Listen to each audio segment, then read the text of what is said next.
جادوگر کی موت کا عمل، کہ وہ جادوگر کہ جس نے انسان کو نقصان پہنچایا ہو، لوگوں کو نقصان پہنچایا ہو اور تکلیف دی ہو، شریر سے شریر شیاطین، اور وہ جادوگر کہ جس نے کفر کیا ہو، جس نے شرک کیا ہو، اس کے لیے یہ کرنا جائز ہے۔ صرف جادوگر کے لیے آپ یہ کام کر سکتے ہیں۔ اچھا، اب اس کا ترتیب اور طریقہ کار سمجھ لیں کہ یہ کام صرف وہ لوگ کریں گے جو روحانی مولوی ہیں، کہ جنہوں نے 40 دن کی اس کی زکوٰۃ ادا کر لی ہو۔ وہ لوگ نہیں کریں گے کہ جنہوں نے اس کو اپنے ورد میں رکھا ہو 111 مرتبہ۔ جب وہ اس کی زکوٰۃ کو مکمل کر لیں گے، اس کے بعد پھر وہ یہ کام شروع کر سکتے ہیں جادوگر کے لیے۔ ٹھیک ہے، اب ہم نے کرنا کیا ہوگا؟ ہم نے کرنا یہ ہے کہ ہم نے ایک پتلا بنانا ہے۔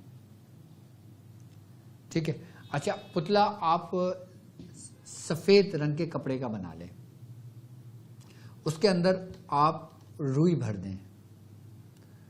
روئی بھرنے کے بعد آپ نے وہ پورا پتلا تیار کر لیا، اور پورا پتلا تیار کرنے کے بعد جو اس کا جو پیٹ کا حصہ ہوگا، وہاں پہ آپ نے 15 کا نقش لکھ لینا ہے، اور 15 کا نقش لکھنے کے بعد آپ نے اس کا نام لکھنا ہے جس جادوگر کے لیے آپ یہ کام کر رہے ہیں، اس کی پشت پر، یعنی کہ اس کے کمر کے حصے پہ۔ جب ہم اس پتلے کو الٹا کریں گے تو اس کا پیچھے کا حصہ ہوگا۔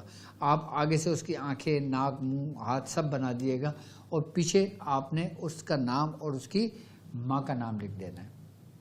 اس کے بعد آپ نے اس کو اپنے سامنے رکھ دینا ہے۔ آپ کو ایک مٹی کی ہانڈی چاہیے ہوگی، اور آپ کو بیچ چوراہے سے مٹی لینی ہوگی، تقریباً 3 مٹھی مٹی چاہیے ہوگی آپ کو۔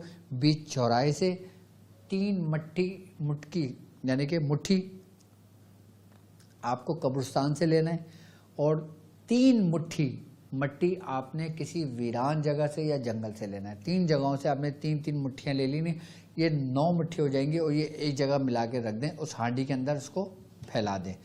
اب ہانڈی کے اندر جب اس کو پھیلا دیں گے، آپ نے پھر ہانڈی رکھنا ہے اور پتلا رکھنا ہے، اور ایک سرخ مرغا لے لینا یا سیاہ رنگ کا لے لینا، اس کو اپنے پاس رکھ لینا۔ اس کے بعد کرنا یہ کہ آپ نے اپنا یہ عمل پڑھنا ہے، اور یہ عمل کی جو تعداد ہوگی وہ ہوگی 990 مرتبہ۔ تعداد کو نوٹ کیجئے گا کہ جو تعداد آپ کو بتائی جائے اسی تعداد پہ یہ عمل کرنا ہے، لیکن یہ عمل وہی کرے جو اس کی زکوٰۃ پہلے ادا کر لے۔ 990، اور ایک ہی دفعہ کا کام ہے یہ۔ 990 مرتبہ آپ نے عمل پڑھنا ہے۔ عمل پڑھنے کے بعد آپ نے پتلے پہ دم کرنا ہے، اور ہانڈی پہ دم کرنا ہے، اور جو مٹی اس میں ڈلی ہوئی ہے اس پہ دم کرنا ہے۔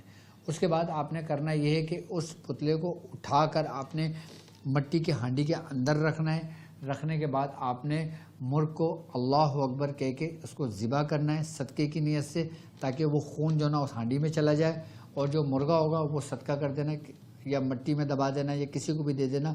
اس کے بعد جب مٹی کے اندر خون اور پتلا چلا جائے گا، اس کے بعد اس کو ڈھکن بند کریں گے۔ ڈھکن بند کرنے کے بعد اس کو آٹا لگا دیں گے۔ آٹا لگانے کے بعد اس کو چولہے پہ ہیٹ دیں گے۔ جب وہ چولہے پہ ہیٹ ہوگی تو آپ یہی عمل اپنا ورد میں رکھیں گے۔ کم سے کم اس وقت جب یہ چولہے پہ جل رہا ہوگا تو 111 مرتبہ اس عمل کو پڑھ لیں گے۔ اس کے بعد آپ نے چولہے سے اتارنا ہے، اور لال کپڑے میں اس ہانڈی کو لپیٹنا ہے، اور اس کو کسی ویران جگہ پہ جا کے کھڈا کھود کے اس کو دبا دینا ہے۔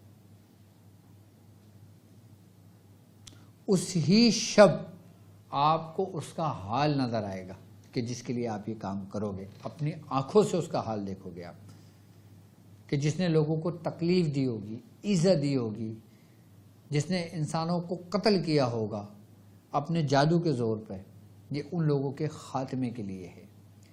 شیاطین جن کے تابع ہوتے ہیں، جو جادوگر ہوتے ہیں، ان کو نیست و نابود کرنے کے لیے یہ عمل ہے۔ اور یاد رکھیں، جب یہ عمل کریں گے تو آپ لوگ پہلے مجھ سے اس چیز کی اجازت لے لیجئے گا۔